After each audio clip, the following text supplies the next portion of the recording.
हर हर महादेव दोस्तों। आज हम बेबी झबले की ड्राफ्टिंग लगाएंगे। ये बेबी झबला 2 से लेके 3-4 साल तक के बच्चे के आराम से आ सकता है। ठीक है, ये वाला ना चलो बेबी झबले का नाप देख लेते हैं। नाप के लिए हमें लंबाई चाहिए 18 इंच, चेस्ट चाहिए 18 इंच, कमर चाहिए 18 इंच, तीरा चाहिए 8 इंच। इसकी प्रक्रिया देख लेते हैं कि हम तो सबसे पहले चेस्ट का निकालेंगे। चेस्ट का हम लेंगे चौथा हिस्सा प्लस में 1 इंच। कमर का निकालेंगे, कमर का लेंगे चौथा हिस्सा प्लस में आधा इंच, और तीरे का आधा हिस्सा 1/2 यानी कि दूसरा हिस्सा। ठीक है, तो इस तरीके से चेस्ट रखेंगे हम 5.5, कमर रखेंगे 5 इंच और तीरा रखेंगे 4 इंच। ठीक है, तो चलो ड्राफ्टिंग स्टार्ट करते हैं। ड्राफ्टिंग के लिए हमें ड्राफ्टिंग स्केल चाहिए।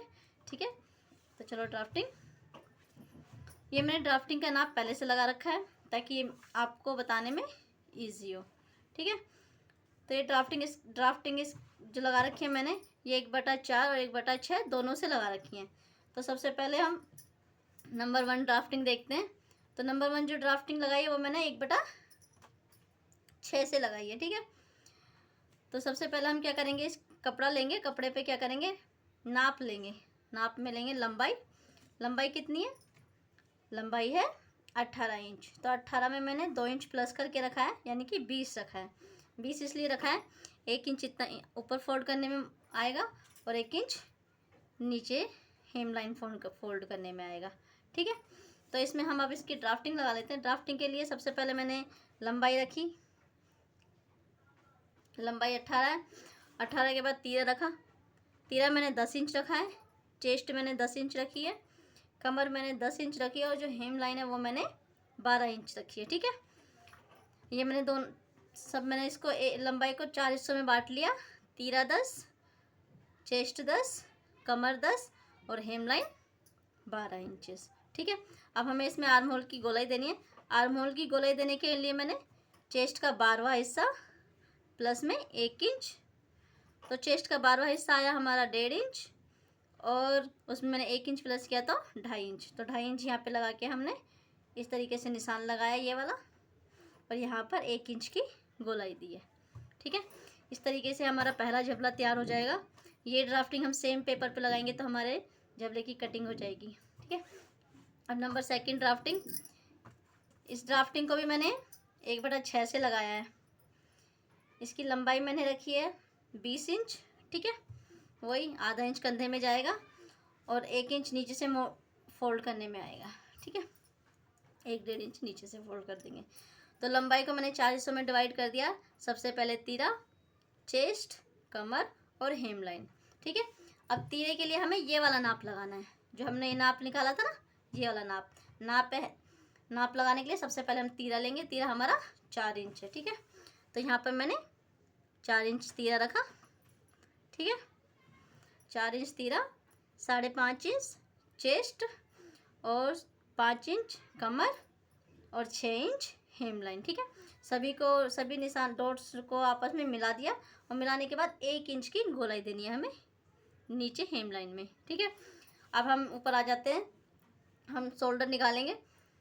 तो शोल्डर के लिए हम सबसे पहले गला रख लेते हैं। गले के लिए मैंने 1.5 इंच गला रखा है। 1.5 इंच ऊपर और 1.5 इंच लंबाई और 1.5 इंच चौड़ाई गले की रखी है मैंने। उसके बाद मैंने आधा इंच शोल्डर डाउन किया है और उसकी गोलाई दी है। गोलाई देने के लिए हमने आधा इंच शोल्डर डाउन किया है, और उसके बाद शोल्डर को आधा इंच कंधे की तरफ कम किया है। ठीक है, फिर गोलाई दी है। ठीक है, उसके बाद आते हैं नंबर 3 वाली ड्राफ्टिंग पे। 3 वाली ड्राफ्टिंग लगाने के लिए भी हमें नाप की ज़रूरत है। हमें वही नाप रखना है। सबसे पहले लंबाई रखनी है 20 इंच। ठीक है, लंबाई हमने रखी 20 इंच। 20 इंच के बाद हमने तीरा रखा, तीरा 4 इंच रखा। आर्म होल 4 इंच रखे। उसके बाद गला 1.5 इंच रखा, 1.5 इंच चौड़ाई और 1.5 इंच लंबाई रख के गोलाई दे दी। उसके बाद कमर 5 इंच, चेस्ट 5.5 इंच और हेम लाइन को हमें सारा कपड़ा रख लेना है। जितना भी हमारे पास कपड़े का अर्ज होगा ना, चौड़ाई होगी, वो सारी हमें रख लेनी है, क्योंकि हमें इसमें क्या करना है, नीचे फ्रिल डालनी है। फ्रिल डालने के लिए हमें सारा कपड़े को, जितना हमारे कपड़े की चौड़ाई वो सब काट लेनी है। उसके बाद फ्रिल तैयार करके फिर इसमें जोड़ना है, ठीक है। उसके बाद यहाँ पर भी आधा इंच की गोलाई देनी है और आधा इंच कंधा शोल्डर डाउन करना है। कपड़े को हमेशा फोल्ड रखना है यहाँ से, ठीक है। आई होप ये वीडियो आपको पसंद आई हो। अगर झबले का नाप आपको समझ ना आया हो तो आप मुझे कमेंट बॉक्स में कमेंट कर सकते हैं। मैं तीनों ड्राफ्टिंग आपको दोबारा से समझा सकती हूँ। तो इसी तरह से हम एक नाप से 3 झबले तैयार कर सकते हैं, मतलब 3 तरह के झबले तैयार कर सकते हैं, ठीक है। अगर वीडियो में कुछ भी समझ ना आया तो मुझे कमेंट करें। अगर वीडियो अच्छी लगी हो तो लाइक करें, शेयर करें। धन्यवाद।